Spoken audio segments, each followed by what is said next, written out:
Parang sa Saudi lang, 'di ba? Pero bakit may Chinese naman sa likuran? Why? Binaon nyo pala to? Akala ko kung iiwan na lang sa bahay.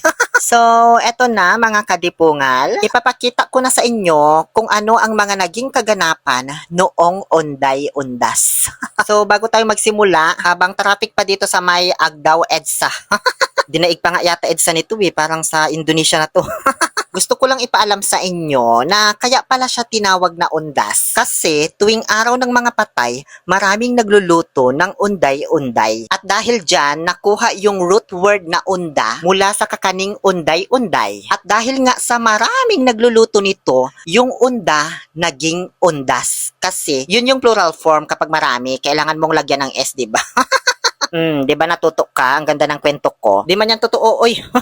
Pero di na ako magtataka kung paniniwalaan mo. Mga politiko nga na pinangakuan ka lang ng kung ano-ano, pinaniwalaan mo na, binoto mo na. Ito pa kaya na maliit na bagay lang. So dahil nga sa stranded kami dito sa may Nansangaan, hindi dahil sa baha, kundi dahil sa traffic, minabuti ko na lang maglakad kasama si Mark Vincent. Pinigilan pa nga nila ako kasi medyo malayo-layo daw kapag nilakad. Isip-isip ko, Ramania nga hanggang accommodation namin sa Saudi noon nilalakad ko. Ito pa kaya. Diyos ko, ako pa talaga hamunin nyo sa lakaran.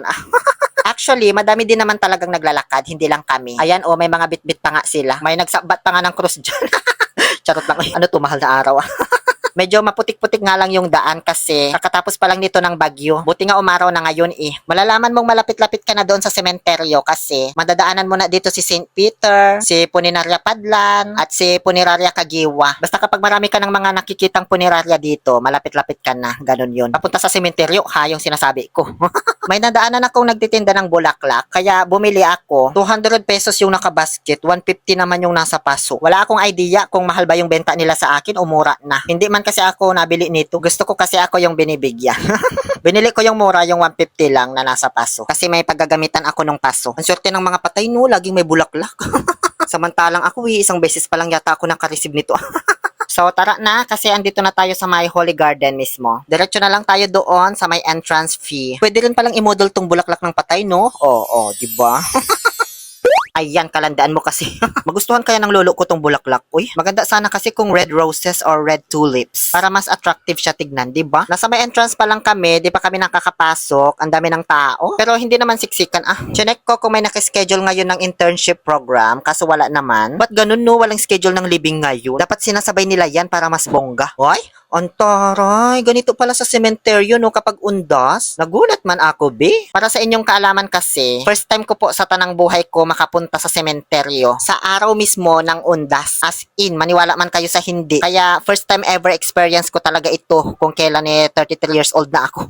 Hindi kasi ako sinasama noong bata pa ako, B, kasi ang dami daw tao. Tapos nung nagkaedad naman na ako, nabisi na sa work. Tapos nasa abroad pa for 8 years. So may experience mo pa ba yung ganito, diba? So feeling ko talaga parang na-heal yung inner child ko for today's video.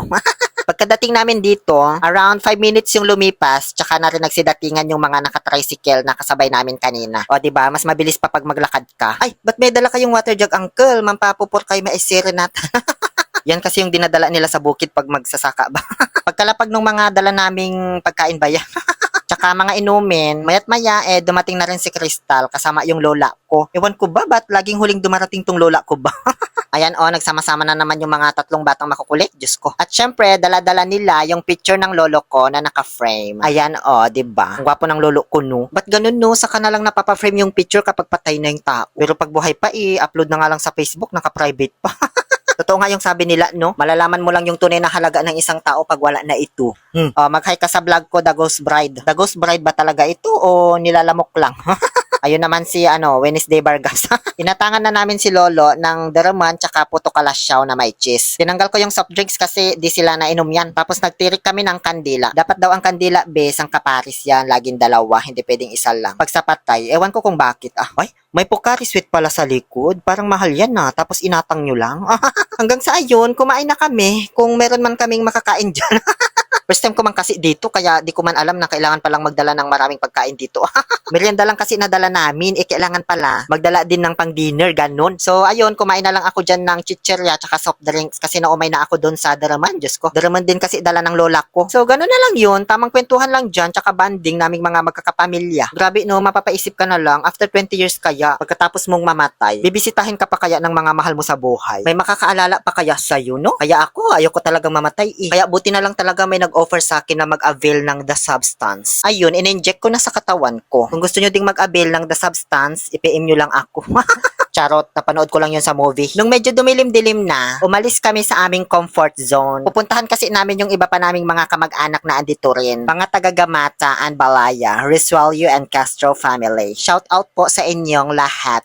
Syempre, shout out din kay Uncle Dexter at kay Lucky Andring na nasa heaven na. Mas madami sila dito kaysa sa amin. Siguro times 4 yung dami nila. Di ko na rin nga kilala yung ibang mga kamag-anak ko dito eh. Mas di ko na rin alam mga pangalan nilang lahat. Sina Uncle Dodong at Uncle Manolito lang yata kilala ko dito.